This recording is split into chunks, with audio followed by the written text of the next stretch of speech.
Well, joining me live now on LBC News is Jonathan Sacerdoti, who's an anti-Semitism campaigner and broadcaster. Jonathan, good morning to you. Thank you for taking that time out to speak to us today. What do you make of what the Prime Minister just said there? Does that give you any reassurance? I don't think it does, and I think many people in the Jewish community feel that way because the actions and the declarations of the Prime Minister, and indeed of many in this government, have been really conducive to creating the climate in which this attack took place. And it's not just politicians either, it's also the media. Over the last 2 years, but even for long before, many in the media have twisted and misrepresented their coverage of Israel and Jews.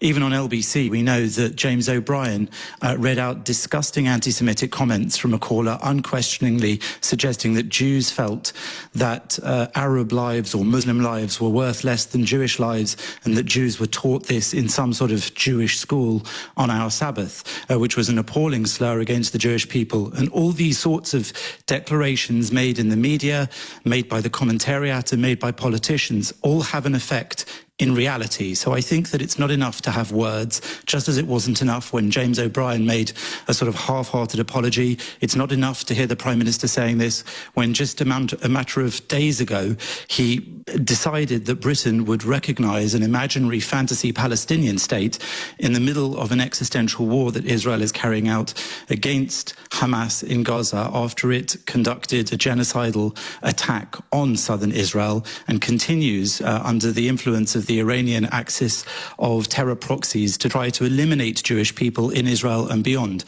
I think it's time that words ended and that we saw some real actions across the board to try to calm down this climate of hatred that has really festered and allowed this kind of attack to take place here.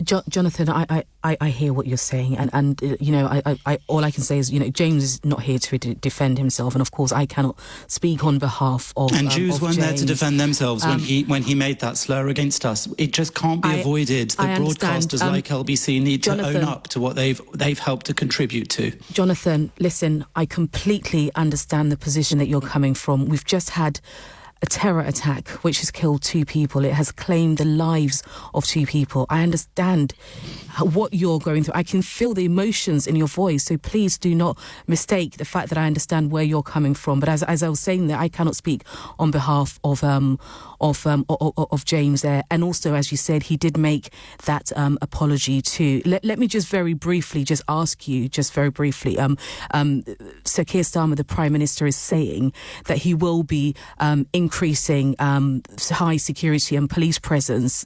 You know, again, is that something that at least helps in any way whatsoever?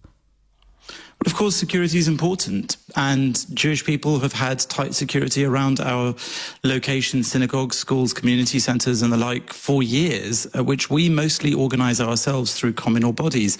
But that's not enough. The government needs to do everything it can to get rid of this problem at the cause, at the root. There shouldn't be a need for that level of security. And for too long, the government and the police have tolerated, not just this government, by the way, previous governments as well, have tolerated the climate of hatred that I'm talking about. They need to clamp down on this so that there isn't the atmosphere, the climate, there isn't the crucible in which this hatred is allowed to gestate and allowed then to come to the fore and result in deaths like this. It's just not good enough. Where there is hate preaching, for example, in extremist mosques or elsewhere, that needs to be stopped. Remember that video 2 years ago, just days after October the 7th attacks in Israel, when we saw Hizb ut-Tahrir on the streets of London calling for jihad.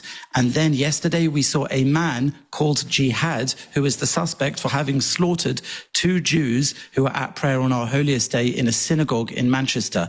It's not good enough that Jews are being killed at prayer in our places of work in Britain in 2025. And at the time, the Metropolitan Police put out a post on X saying that jihad can have many meanings. I think it's time that we stopped using all these apologies apologies and talking around things with these ridiculous explanations. It's visible to most decent British people what's going on here and what needs to be done. So enough with the apologies and the promises of extra security. They're all important. But far more important is dealing with the underlying causes. And those underlying causes pose a threat not just to Jewish people in Britain, but to all British people, because the things that they hate in us Jews, they also hate in the rest of Britain. And that includes our freedoms, our values, and all the things that we hold dear. So it definitely should be a turning point. Extra security can help. Strong words can help. But what we need now is action across the board, and we need everyone to hold up their hands, to see what they've done wrong and to rectify it.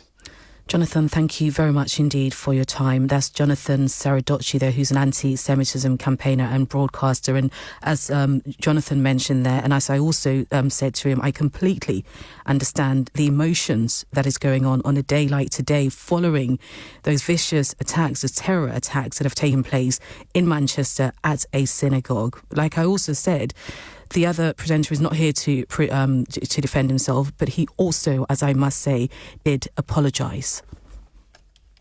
This is LBC News.